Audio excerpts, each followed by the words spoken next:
Media is imported and you're off to editing. Whoa, slow down and use these steps to organize, as it can save you both time and frustration. Simply sorting the good versus the bad might be enough, and if not, there are ratings and other ways to group clips to make them easier to sort. Without doing anything extra, you can use the clip appearance and filtering menu to adjust what is displayed in the browser. The top slider changes how visually large the clips are. The bottom indicates how much time is included in each block. Set it to all, and the entire clip, regardless of duration, is represented by a single block. Set it to 5 seconds, and it's like we zoomed in with each block representing up to 5 seconds. This longer clip needs multiple blocks to represent the entire clip. Adjust how clips are grouped and sorted using these options. Grouping clips is an easy way to separate them into smaller chunks. Click a clip to select it and press F to mark a clip as favorite. The green bar indicates the favorite part, or press the delete key to mark it rejected. Don't worry, rejected clips are hidden but not deleted.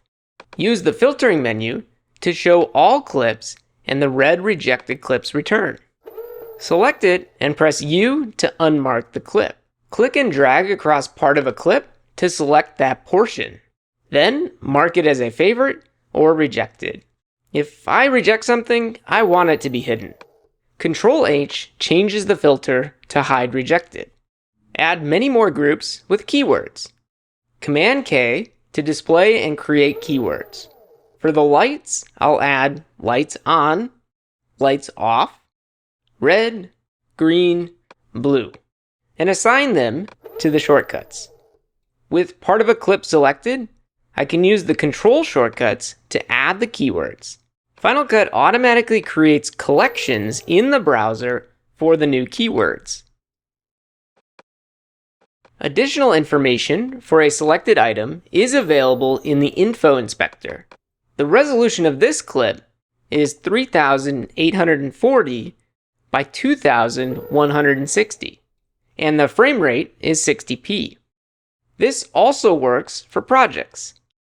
Select a project in the browser to verify the resolution and frame rate match the clip.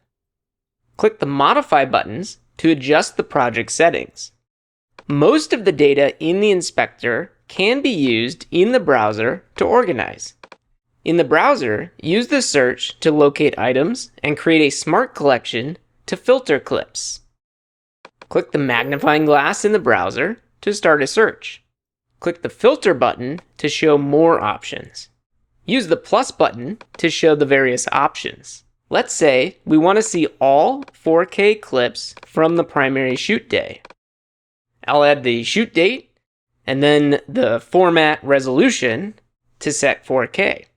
Currently, all clips from the shoot day or 4K are visible. To fix this, change the setting to all, which means clips that are both 4K and shot on the shoot date are visible. With the criteria set, click New Smart Collection to save this group.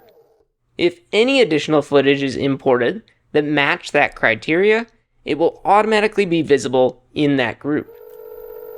From favorites to keywords to metadata, the options for filtering and grouping clips is extensive. Utilize the features available in the browser to organize clips and make them easier to find when editing in the next video.